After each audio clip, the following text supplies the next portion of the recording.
Good morning. Thank you for joining us. Thank you, Denise.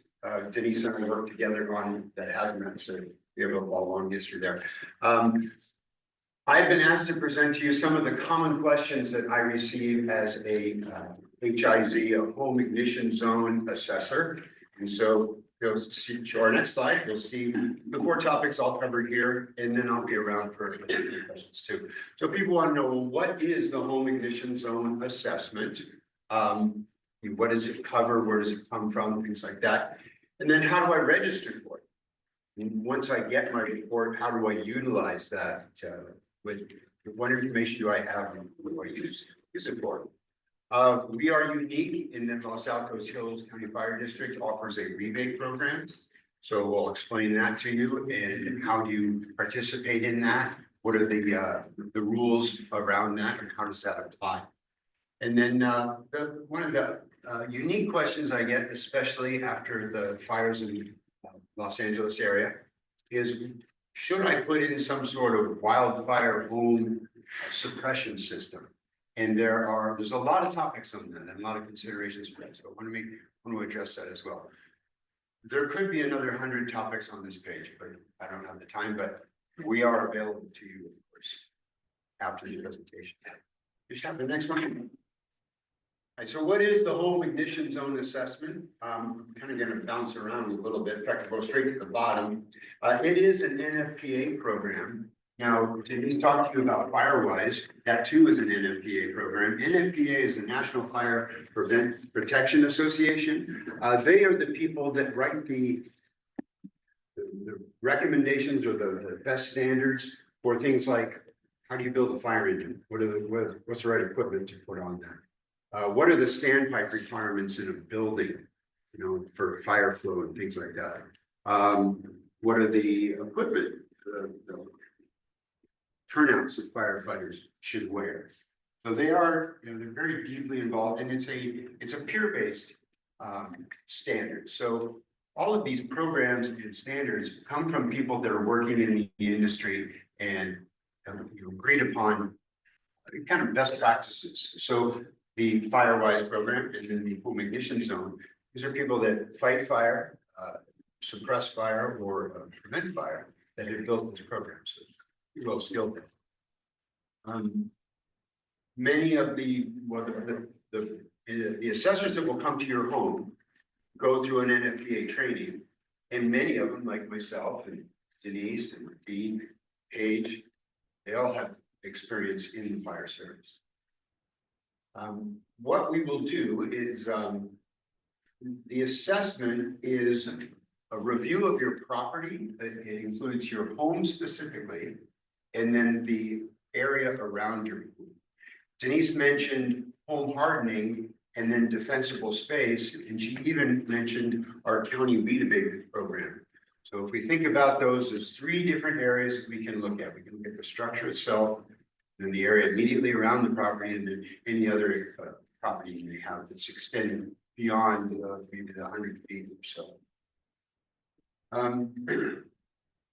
The assessment, and I'm very careful to make sure I say assessment, it's not an inspection. It is for your use only. We're very careful in how we record these such that they only come to you. They're not held by the fire district. It's just for your use, and so it's not going to fall into anybody else's hands. So I want you to feel secure about that. There's no requirement that if we come to your house and we see something and say, oh, you have to fix that. That's not how that works. Just the ideas that we're going to give to you, and we give you almost an overwhelming list of ideas that you can address, and we'll certainly work with you on prioritizing in those and helping you choose what you're going to do first. Let me discuss with you then the topics that are covered in an HIZ. So this is my iPad that I will bring out to your property and walk around with you. And similarly to the idea of home hardening, defensible space, and weed abatement, within the home itself, we're going to look at things such as the roof. What kind of material is it made of? Are there any skylights on the roof? Skylights out by themselves are not necessarily a fire hazard, but what are they built out of? And how are they constructed such that they might accumulate debris that could be a receptive fuel bed? So tempered flat glass, beautiful, but if it's got an edge around it where leaves might accumulate, then we need to make sure we remove those leaves. One of the big topics in my HIZ assessments is maintenance. We cut the brush down, oh, it's going to grow back. So it's an activity we're going to have to keep up. Back to the roof. How about down to the gutters? Do you keep your gutters clean? There again, this is a maintenance concept. Do you have leaf guards on them? They're a blessing, but they also bring another challenge. So if you have leaf guards, great, the leaves, most of the leaves will fall out, but there's some stuff that will fall down inside there. And it actually creates a really nice mulch. Put that in your garden. And so that's when we get sprouts coming up inside our gutters. So you have to clean the gutters still. It's a little bit easier. You can really just kind of hose it out. But now you got a leaf guard on top, so you may need to pull that up, clean it out, and take it down. So there's some of the considerations there. Right. Little closer. Sorry. Yes, please. Thank you. I need one of those lavaliers. Looking at the siding of the house. What's it made out of? Is it combustible siding? Is it non-combustible? But even if it's non-combustible, we want to take a look at the details of it because while stucco itself, flame impingement, ember cast directly on the wall is not going to ignite it. But as Denise was talking about that 0 to 5, if I've got mulch right up to the edge of my property of that structure, underneath that stucco is a plywood shear wall. So reaching up underneath, can I access that plywood? So if I kept that 0 to 5 feet non-combustible, then it would not be able to reach up underneath, and the stucco would prevent impingement from radiant heat or ember cast. Ventilation, that's one of our the items that allows much of our ignitions to happen. So within your attic space, if you have it, and in your crawl space, if you have it, you must have some sort of ventilation to keep moisture from building up. And traditionally, what we've used is 1/4-inch hardware cloth that keeps the creatures out. But unfortunately, it's big enough that it allows a substantial ember to get inside. What we found is if we can reduce that to 1/8 of an inch, then whatever ember might get in there just doesn't have enough volume to really heat up and preheat and ignite something within the attic or the crawl space. The challenge now, though, is I reduce the amount of airflow. So could that be causing additional moisture? So that's a balance within that we need to discover by testing, basically. However, the industry has responded, and there are other options that would put a screen there that either reacts to heat or is such that it allows a lot of airflow, but it has a distance to it so that a larger ember wouldn't survive the path to finally get into those areas. These are the things we're going to look at with you. The windows on your house, are they double pane? They really help keep a lot of radiant heat out. Are they tempered glass? Decking on your house, if it's attached. Again, a lot of it is maintenance. Decking, typically, if it's made of traditional lumber, it's going to be like 2x6 board. If I put a match to a 2x6 board, there's not enough BTUs in the match to get that board to ignite. Okay, but what happens in the little cracks between my boards, especially over the joists where they're supported? I get a collection of debris. So there's the maintenance portion again, cleaning that out. And if you have a deck on the back of the house and there's really nothing in the backyard, what's the favorite thing to do? Store all your firewood underneath your deck. So again, we come to how you maintain the property and keeping those areas clean from ignition. So the 2x6 is unlikely to truly ignite unless it's got enough kindling tinder to it to get that going for you.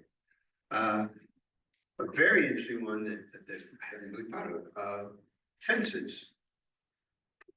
quick anecdote, I came from New Jersey. My dad built a redwood deck on the back of our house and it was beautiful. All that beautiful lumber came from California. He worked for IBM. We got shipped out here to California and they got redwood fences around the place. He was dying because we had to ship all that lumber out to make that deck. So we have these beautiful redwood fences and they come right up to our house. Well, what that is a fuse. Wildfire catches the fence on fire, it burns right up to the house, it burns underneath the eave, gets up inside the house and burns. So part of the assessment is, can I break that space? Can I put a non-combustible cage or something at that? Doors, most front doors are solid wood. Again, the door itself is so thick, it's probably not going to ignite unless it has some sort of kindling underneath it. You know, those really nice jute floor mats, the ones that are kind of woven, straw. There you go. So looking for something that's non-combustible. A nice iron grate doormat. Those are nice because you can stomp and get all the dirt out of your shoes, and it's real simple to just tip it up and sweep it up. You know, shaking out those jute ones. No problem. So those are sort of the other things. Move on. The other would be vegetation. What kind of vegetation is around the property? Can it be reduced? And is there dead vegetation just lying on the ground? Are there weeds that are growing too tall? Scattered branches? Does your ornamental horticulture plant have leaves and branches all the way down to the ground? If it does, if you look underneath, I bet you'll find a bunch of dead leaves. My bane of my existence is the juniper bush, you know, collects garbage, collects rats. It's dead on the inside. So if with all of your ornamental horticulture, if you just limit up even 6 inches, suddenly now you can get to underneath and clear out all those leaves and keep that ignition source from burning up into that plant. If it's an irrigated plant, it's going to be more resistant to ignition, especially if I can clear out underneath it. Trimming your fuels, trimming your bushes are things that we're going to look at, what kind of vines you have. And then there are specific plants. I mentioned to you, my friend, the juniper. There is also the Italian cypress. That's just a tall juniper. They burn like a Roman candle. And again, if I can be rude, if you have to keep it, bring it up a couple of feet. You know, you don't really need the bottom part. Rosemary, we love rosemary.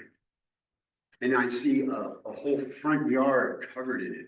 Well, that is just one big contiguous piece of fuel. A woman I worked with here in Los Altos Hills, we redesigned it. And so we put a decomposed granite kind of pathway through them. And we made each rosemary bush kind of its own little tree. We limbed it up about 6 inches. And it looks beautiful. You've got these standalone rosemary bushes with this nice DG pathway through it. And that's less likely to be a contiguous fuel system. So we like those. Broom, of course, are an invasive. We want to get rid of those. Bamboo, pampas grass, there's things like that. Not that you can't have them, but maybe we could move them away from the home. And then we take a look at some other sources of problem. Denise mentioned the mulch that's right up to the house. Many of the homes up in the hills have to rely on a separate propane tank. So how is that set up? Is the vegetation kept away from it? Are the trees kept from over on the top? Is there a turn on? Is there a shut off from the tank at the tank or another one at the house so that we can isolate those things? Propane tanks in themselves, if they get exposed to heat, they do their thing. They heat up, they vent. The vent catches on fire and you get this little torch burning straight up. As long as you have nothing above it, it's going to be fine. Unlike the movies, that fire is going to burn back down once the pressure starts reducing and it's going to get to the valve and then the fire is going to snuff out. It's not going to blow up because it's way too rich inside the tank. So that won't happen. Where do you stack your firewood? Is there other waste around the house? Pergolas, outside structures, those sort of things. And one of the other fun ones that we like to look at, fuel, weather, and topography. We can't change the weather, we can't change the topography, so most of this is about changing fuel. But we do want to get an idea of what is the slope on your property, because that dictates how we might want to reduce some of that fuel. And then, do you have other resources? Do you have a pool in your house? Do you have a hot tub there? What kind of water, additional water supply? And can you make that known? Little known, firefighters do not hook up to fire hydrants during a wildfire. Therefore, firefighters have to use the water within their engines, within those tanks. And quite frankly, there's not enough water and there's not enough delivery system to fight these fires. Though that water is used to cool down or suppress spot fires and things. And so they will draw water from your pool if they know that it's available. In a wildfire system, hydrants are used, but they're used by a nurse engine or a water tender half a mile away. And so the engines go get water and then come back into the thing. It's too dangerous to attach to a fire hydrant, because if you have to leave, you have to leave now. And there's no time to shut everything down. So that's why that's not done. Right. So those are the major things on what is covered in an assessment. Want to have the next slide for us? All right, so how do I register for this? If you go to the Los Altos Hills County Fire website, you will see, and I learned this last night, it's called a feature box. That's what that is up there. And we have a couple of them for like our defensible space brush chipping, our evacuation routes that we just finished yesterday on page mill. And you'll see this one, home ignition zone. You click on that, it will take you to a web page or the next page, and you'll see that box there that says click here to register. You'll get prompted, hey, you're leaving Los Altos Hills County Fire District webpage, but you'll go to a fire aside, which is that icon down there. And they're the people that do the registration for us. There's a registration page. It looks like this. Most of the boxes there are pull downs, with the exception of the address box. So on the frequently asked questions, one thing that happens is, why isn't my registration going through? And that's because that's the one field you have to type in. So you have to type in your address. So if your registration is not going through, double check that you did type in your address there. As you might imagine, since the fires in Los Angeles, we've been very inundated with the requests. So we are about 6 weeks out on getting our assessments done. The Hills added 4 assessors. We have 4 captains. It's to help out our friends at Fire Safe Council. They have 3 or 4 themselves. So we have a good cadre for Los Altos Hills. And these assessments are open to anybody within our district, which is really a blessing. I live in Saratoga and they're not available down there. They are available on a limited basis, I should say. So we are very unlimited with that. So that's good. Next one. Okay, so how do I utilize this? You will get a report from this iPad. And I encourage you, if you sign up for an HIZ, walk with your assessor. We'll go around the property and talk about things. And don't feel required to capture everything, because it is all captured for you in this report. I will take pictures of the objects.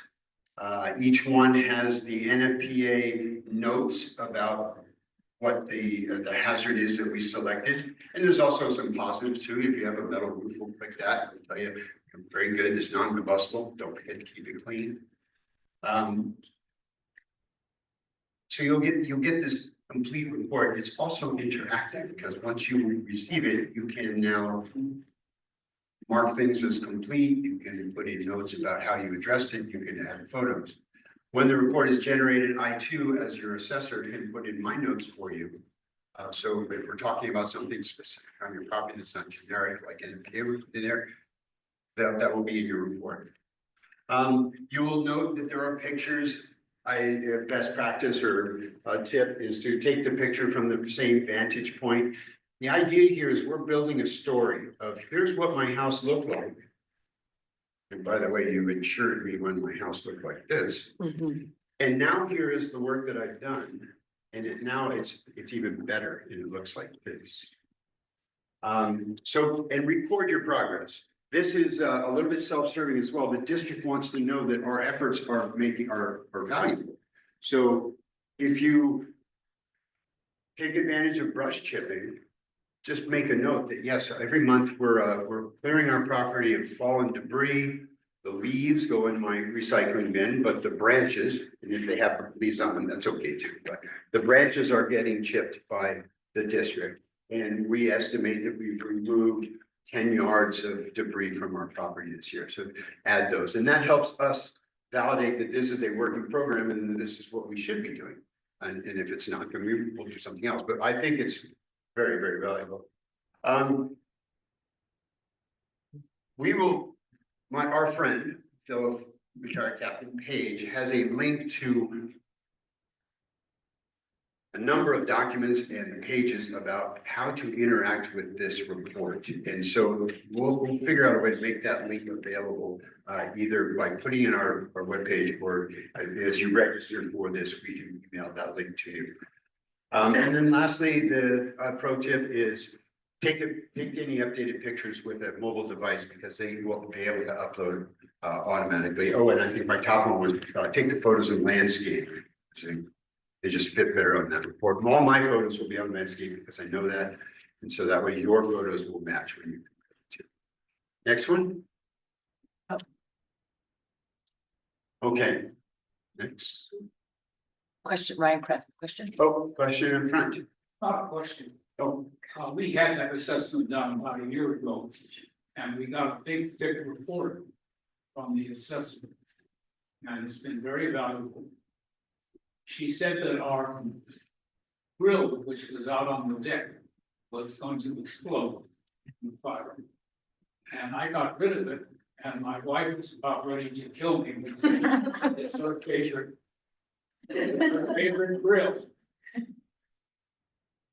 Can you repeat the question? yes. So the question was, they were advised that it was a propane tank, propane, or was it natural gas? It was natural gas. It was natural gas plumbed through the house. Okay. And then it was going to explode. Well, I'll have to be frank, it would not explode. Your grill should have a shut off. And they make automatic shutoffs based upon earthquake and or heat exposure. That would be very beneficial. Because it is true, if that deck caught on fire and that grill caught on fire, that flexible hose, much of it is made out of a PVC style, and it would burn through. And now you would have a jet of natural gas coming out of your house, and it would be burning away. So we don't want that to happen. But with a shutoff valve, metal would shut off and not continue. I'm not sure she'll forgive me. Well, we get the upgraded version now. So that conversely, propane, even the small tanks, they have a burst disc on them, and that will burst and ignite, and it will cause a jet. And we want to be careful of where that jet goes. On a propane tank, it's only going to burn until it's exhausted. We have about 15 large redwood and pine trees in the front yard. Do you want to give, do you want him to speak? Let me get a microphone. Okay, just so the online. Just give you the microphone to help you on that. We have about 15 large 40, 50, 60 feet big circumference in our front yard, and I don't see what we can do with that. That's cool. We're not going to cut them down. Don't want you to. No, not at all. So here's your homework assignment. Take a look at forests from the 1800s. As Denise was talking, we have naturally occurring fires would come through forests every couple of years, lightning strikes, things like that. It would burn out the underbrush. The heat would insult the lower limbs of the trees, which would die and fall off, and the trees would naturally limb themselves up. You mentioned redwoods. Their bark is almost inflammable. Very fire resistant. If it's a low intensity ground fire, those limbed up trees will not ignite. So your job is not to take those trees out, quite the contrary. They provide shade, which keeps fuel moisture higher, ground moisture higher, the area cooler. Limb your trees up. Within a standard fuel break, we go to 14 feet, 10 feet, depending upon the tree. So just make sure they're limbed up. It gives a nice park-like view. For the pine trees, they are a bit more flammable. Your job is to make sure that you dutifully keep the ground clear enough. We want some needles and things and mulch to keep weeds down and return nutrients and all that, but we don't want it to build up so much that it could be a receptive fuel bed that could actually start to flame. So just, keep it at a modest level. So no, I don't want you to cut your trees down. Okay. All right, let's move on to the rebate program. We are unique. Los Altos Hills County Fire District offers a rebate for those people that participate in an HIZ and then take action.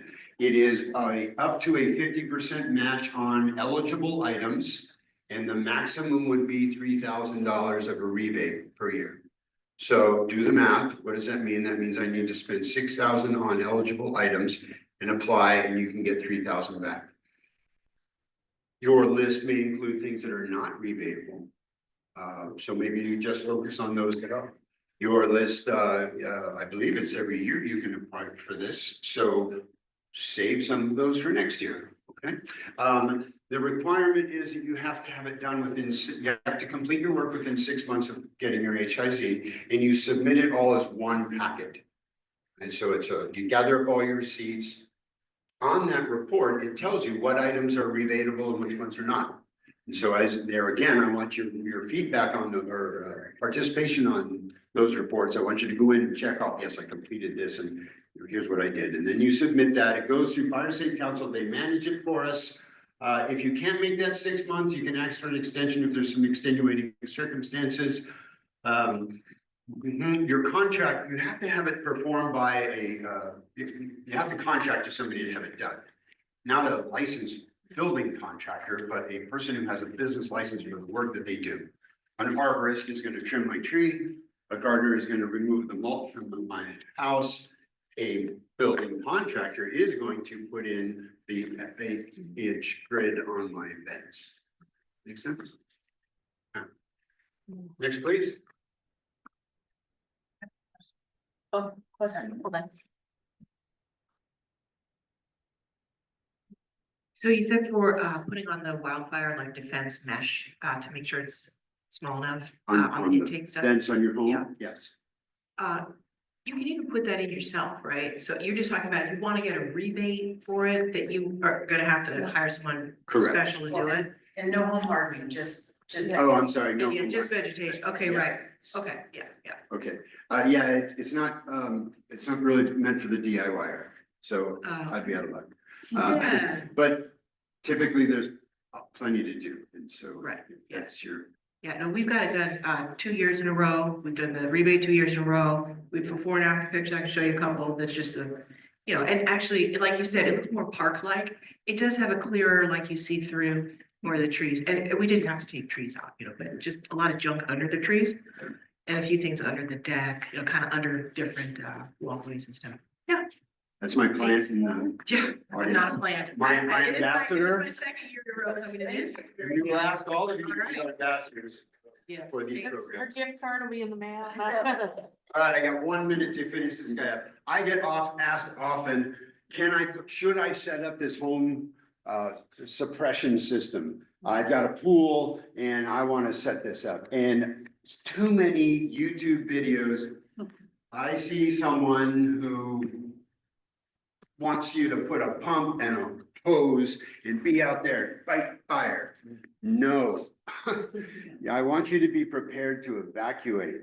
And when a fire blows through, if your house is hardened, the initial flame front if it's a well-built house, the flame front's not going to ignite it. It's the ember cast that is going to, and that's why you've done the zone 0 and the home hardening, all of that. You may lose your yard.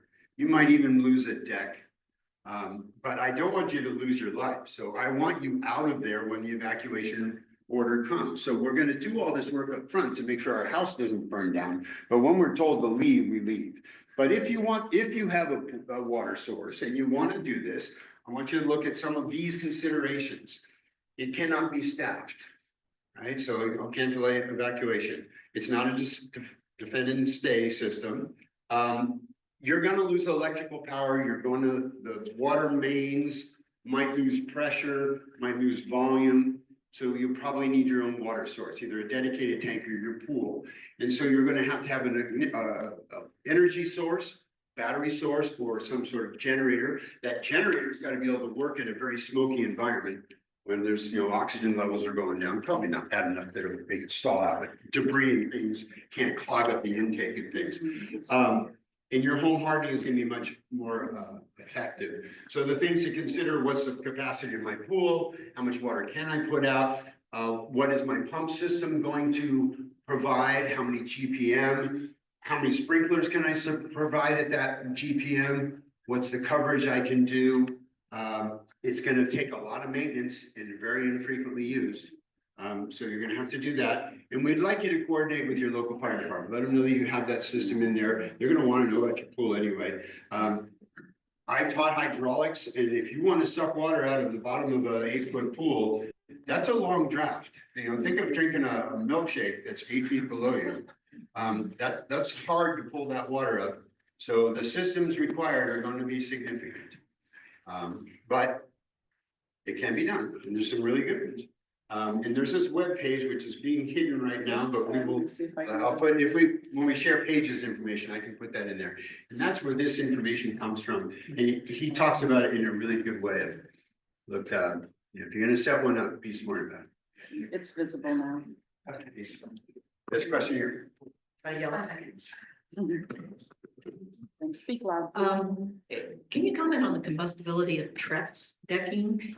Should you treat it just like wood, or is it a little safer? I haven't looked up the details on it, but from my experience, I think it's gonna be a little bit less combustible. It's a mixture of wood and plastics. So plastics are solid gasoline. And the first thing that happens when they get exposed to heat is they want to return to their native state, so they melt and become liquid cool. Now, once that ignites, it's going to put out a fair amount of BTUs. The nice thing about burning plastics or burning hydrocarbons is they don't cast embers. Right? They can put out really black, nasty smoke, but you don't get sparks coming off of burning gasoline. So I can't say exactly about their combustibility.